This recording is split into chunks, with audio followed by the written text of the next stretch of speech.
नमस्कार, आप देख रहे हैं कुरुक्षेत्र मीडिया। मैं हूं राजेंद्र स्नेही। सरकार वन नेशन वन इलेक्शन को लेकर तैयारियां कर रही है, वहीं कांग्रेस भी मिशन 2024 को लेकर तैयार है। सभी की तैयारियां हैं। हरियाणा में अरविंद केजरीवाल का दौरा भी है। उधर इंडिया गठबंधन जो है वो पूरे जोश के साथ विपक्ष की बड़ी भूमिका निभाकर बीजेपी को चैलेंज कर रहा है, मोदी को चैलेंज कर रहा है। हमारे साथ पूर्व मंत्री अशोक कुमार अरोड़ा हैं। हम इनसे तमाम मुद्दों पर चर्चा करेंगे। सर नमस्कार। धन्यवाद, आपने मौका दिया अपनी बात रखने का। Sir, one nation one election की चर्चा है। आज सुर्खियां हैं कि वन नेशन वन इलेक्शन जो है वो लागू होगा जल्दी। देखिए, सरकार ने विशेष सत्र बुलाया है। सरकार की जिम्मेवारी बनती थी विशेष सत्र से बुलाने से पहले विपक्षी दलों को विश्वास में लेते, उन्हें बताते कि किस लिए विशेष सत्र बुलाया गया। परंतु इस सरकार का प्रजातंत्र में विश्वास तो है ही नहीं। अब तो ये ख्याल लगाए जा रहे हैं कि वन नेशन वन इलेक्शन आएगा। कुछ महिला आरक्षण की बात भी करते हैं, कुछ लोग यूसीसी की बात भी करते हैं, परंतु अभी सारी चीज़ें गर्भ में है। सरकार को बताना चाहिए कि किसके लिए ये पार्लियामेंट का विशेष सत्र बुलाया गया है।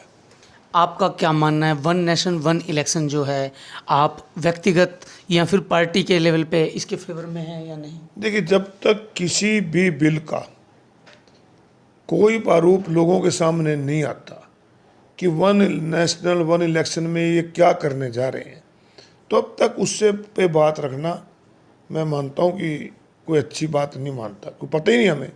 आज देश के पूर्व राष्ट्रपति की अध्यक्षता में एक कमेटी के गठन करने की बात की गई है। कमेटी की क्या रिपोर्ट आती है, सरकार उस पर क्या करना चाहती है, जब भी उस पर कोई कमेंट्स दिए जा सकते हैं।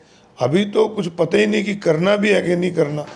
पहले जब तक कमेटी की रिपोर्ट नहीं आती उस पर मेरे कोई कमेंट्स नहीं है। एक समय में देश में एक समय में ही चुनाव होते थे।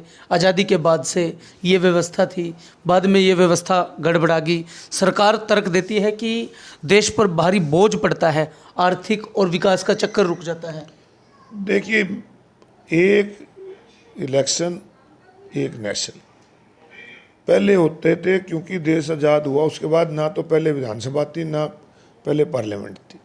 पार्लियामेंट का भी गठन हुआ, विधानसभाओं का गठन हुआ, अलग अलग स्टेट बनते गए। स्टेट में कई सरकारें जल्दी गिरती गई, फिर चुनाव होते गए, तो इस वजह से इसको करना पड़ा। परंतु मेरा एक मानना है कि ये बहुत कठिन कार्य है, क्योंकि जिन स्टेटों में अभी 6 महीने भी नहीं हुए चुनाव हुए, उनसे आप कैसे एकदम जनता का, जो लोगों ने अपनी सरकार चुनी है, तो जनता के साथ धोखा होगा कि आपने 5 साल के लिए चुनाव सरकार चुनी और 6 महीने में गिरा दी।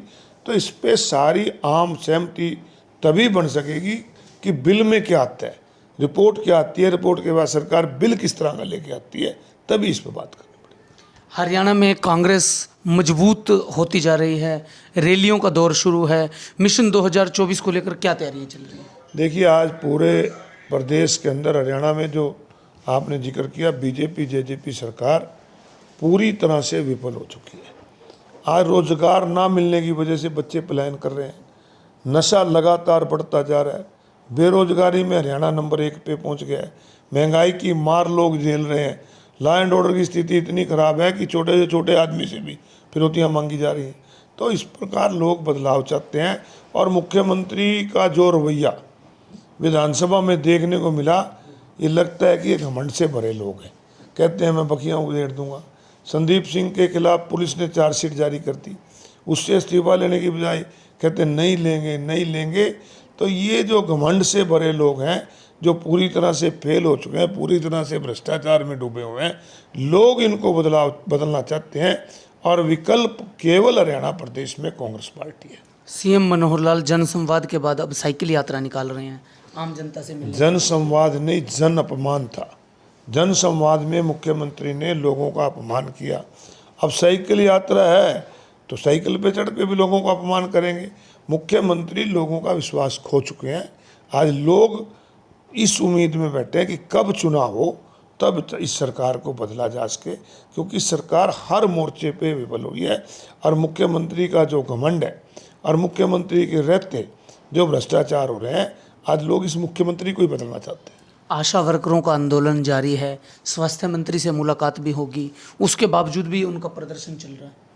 चाहे आशा वर्कर की बात करें, चाहे हम कर्मचारी भाई जो ओल्ड पेंशन स्कीम को लेके गए, चाहे हमारे सरपंच अपनी मांगों को लेके गए, चाहे किसान अपनी मांगों को लेके गए, इन लोगों ने उनसे बात करने की बजाय उन पे लाठियां बरसाएगी। नारा तो देते हैं बेटी पढ़ाओ बेटी बचाओ का। आशा वर्कर सबसे छोटी वर्कर है, और जब वो प्रदर्शन के लिए जाते हैं बगैर महिला पुलिस के, उनको अरेस्ट करके थानों में बैठा दिए जाते हैं। तो ये बिल्कुल जो है अप्रजातांत्रिक सरकार है, और इस सरकार का जाना निश्चित है। सर, इंडिया गठबंधन की बात करें तो काफ़ी मजबूती से तैयारियां चल रही हैं मिशन 2024 की, अब बैठक चल रही है, क्या कहेंगे? देश की जो मौजूदा सरकार है, जो लगातार देश के प्रजातंत्र को कमज़ोर कर रही है, देश के संविधान से खिलवाड़ कर रही है, देश में लोगों को आपस में लड़ाकर नफरत पैदा किया जा रहा है, तो ऐसे समय में देश की सत्ता से ज़रूरी है देश के संविधान को और प्रजातंत्र को बचाना। इसको बचाने के लिए मेन विपक्षी दल हैं वो लगातार इकट्ठे हो रहे हैं और उसके अच्छे रिजल्ट आ रहे हैं। और उनसे डर के जो लोग ये कहते थे कि तेल के रेट घटाना, गैस के रेट घटाना, ये कंपनियों के हाथ में, हमारे हाथ में नहीं है, अब उसका श्रेय लेते हैं। 700 रुपये सिलेंडर का रेट बढ़ा के 200 रुपये घटा के उसका श्रेय लेते हैं। आज कच्चे तेल के दाम इंटरनेशनल मार्केट में काफ़ी कम हुए हैं। कल $90 प्रति बैरल से भी कम थे, और एक समय था जब $125 से ऊपर हुआ करते थे प्रति बैरल। उस समय तो डीजल का रेट 50-52 रुपये था। आज जबकि $90 से कम है, $90 प्रति बैरल से कम है, आज उसका दाम है 90 रुपये। आज उसके हिसाब से 25-30 रुपये लीटर होना चाहिए था। तो ये सरकार जो है मुनाफा कमा रही है, जबकि सरकार होती है लोग बनाते हैं, लोगों के लिए होती है, परंतु ये सरकार पूंजीपतियों के लिए लोगों की जेब पे डाका डाल रही है। अशोक अरोड़ा कांग्रेस का इस क्षेत्र में बड़ा चेहरा हैं। आप मिशन 2024 की तैयारियों में भी जुटे हैं, पार्टी को मजबूत कर रहे हैं, गांव शहर तक पार्टी की नीतियों का प्रचार कर रहे हैं। लोकसभा चुनाव लड़ने की प्राथमिकता रहेगी या फिर विधानसभा चुनाव लड़ेंगे? देखिए, मेरी प्राथमिकता आपने पूछी है, मेरी व्यक्तिगत राय यही है कि मैं थानेसर से पहले 4 बार MLA रहा हूँ, और थानेसर की जनता का प्यार सहयोग हमेशा मुझे मिलता रहा है। मेरी व्यक्तिगत इच्छा है कि मैं यहाँ से विधानसभा का चुनाव लड़ूँ। बाकी हाईकमान निर्णय जो लेगा, पार्लियामेंट लड़ाएगा, विधानसभा लड़ाएगा, उसकी मर्जी। ने कहा मैं तो पार्टी का एक सिपाही हूँ, मुझे लोकसभा चुनाव लड़ने के लिए कहेंगे जब भी तैयार हूँ पार्टी, और विधानसभा लड़ने के लिए कहेगी तब भी तैयार हूँ, और नहीं लड़ेगी जब भी पार्टी की सेवा करूँगा। सर, अगर हम थानेसर शहर की चर्चा करें तो यहाँ स्वच्छता बड़ी समस्या बन रही है, सफाई व्यवस्था, डंपिंग जोन की प्रॉब्लम है। एक खाली सफाई की बात करते हो, कुरुक्षेत्र शहर का समस्याओं से नाता जुड़ गया है। जब से ये सरकार बनी है समस्या ही समस्या हैं। कुरुक्षेत्र के अंदर सड़कों का हाल देख लो ना, कुरुक्षेत्र शहर की, गांव की सड़कों की ऐसी हालत है कि खड्डों में सड़क नहीं, सड़कों में खड्डे नहीं, खड्डों में सड़क देखनी पड़ती है। और सफाई व्यवस्था की तो मुझे लगता है सरकार ने हाथ ही खड़े कर दिए हैं, डंपिंग जोन ही नहीं इनको मिल रहा है। आखिर कहाँ ले जाना चाहते हैं? लोगों से पैसे इकट्ठे करते हैं कूड़ा उठाने के, और शहर में कूड़ा गिरा देने का काम करते हैं। तो शहर गंदगी का ढेर बन गया, शहर समस्याओं के ढेर लगे हुए हैं। शहर को कुछ सुनने वाला नहीं, किसी दफ्तर में चले जाओ पैसे के बगैर काम नहीं होता। भ्रष्टाचार लगातार बढ़ता जा रहा है, बेरोजगारी लगातार बढ़ती जा रही है, सरकार का कोई ध्यान ही नहीं। कुरुक्षेत्र लोकसभा की बात करें तो 2014 के बाद भारतीय जनता पार्टी यहाँ से जीतती आई है, कांग्रेस भी यहाँ अच्छा प्रदर्शन करती है, पर आगे की क्या रणनीति है, क्या तैयारी है? कांग्रेस पार्टी पूरी तरह लोकसभा और विधानसभा चुनाव के लिए तैयार है। जब भी चुनाव आयोग डिक्लेयर करेगा, कांग्रेस पार्टी मजबूती से लड़ेगी और हरियाणा प्रदेश की 10 की 10 लोकसभा भी जीतेगी, और 2/3 बहुमत से ज़्यादा लेकर हरियाणा में सरकार बनाने का काम हुड्डा साहब के नेतृत्व में कांग्रेस पार्टी करेगी। क्योंकि लोग बदलाव चाहते हैं, विकल्प केवल हरियाणा प्रदेश के अंदर कांग्रेस पार्टी है। कुरुक्षेत्र में विकास को लेकर लोकसभा संसदीय क्षेत्र में आप भाजपा सरकार को कितने नंबर देते हैं, कैसे देखते हैं?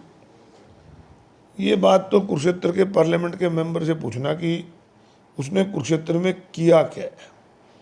विकास तो तब है ना जब वो कहेगा मैंने ये किया है। आज पूरे हरियाणा प्रदेश के अंदर बाईपास निकले हुए हैं और कुरुक्षेत्र एक ऐसा शहर है जहाँ बाईपास नहीं है। तो मुझे रेलवे लाइन की बात करें, पटियाला से सहारनपुर तक रेलवे लाइन इन्होंने हमेशा उठाते रहे कि हम बनवाएंगे बनवाएंगे, क्या करते। कुरुक्षेत्र के मेंबर पार्लियामेंट तो केवल यहाँ के विधायक के पीए बन के रह गए हैं और इसके अलावा कुछ नहीं। जहाँ वो जाते हैं उनसे बात करते हैं। देश के पार्लियामेंट का मेंबर का एक स्टेटस होता है और वो अपने इलाके की बात पार्लियामेंट में उठाए। आज बच्चों के रोजगार, देश का प्राइम मिनिस्टर कहता है 2 करोड़ पे लोगों को रोजगार देते हैं, तो इसमें पार्लियामेंट के मेंबर की जिम्मेवारी नहीं बनती कि प्रधानमंत्री जी आपने 2 करोड़ लोगों को कहा था दो। आज रोजगार देने की बजाय एक अखबार में एक सर्वेक्षण छपा था कि 2022 में 1 करोड़ इनकम टैक्स असेसी घटे हैं। उसका मतलब सीधा है कि जो व्यापारी है उसकी इनकम घट सकती है परंतु रिटर्न जाएगी। उसका सीधा मतलब है कि 1 करोड़ लोगों का रोजगार गया है। जो कंपनियों में बच्चे नौकरी करते थे उनको कंपनी हटाया, जो सरकारी नौकरी में थे जिनके पद खत्म हो गए, आगे नौकरियां नहीं भरी, इसलिए 1 करोड़ लोगों का रोजगार गया। अशोक अरोड़ा ने तमाम सवालों का बेबाकी से जवाब दिया और कई मुद्दों पर सरकार को घेरा है, आईना दिखाया है। खबरों में बने रहने के लिए देखते रहिए कुरुक्षेत्र मीडिया। नमस्कार।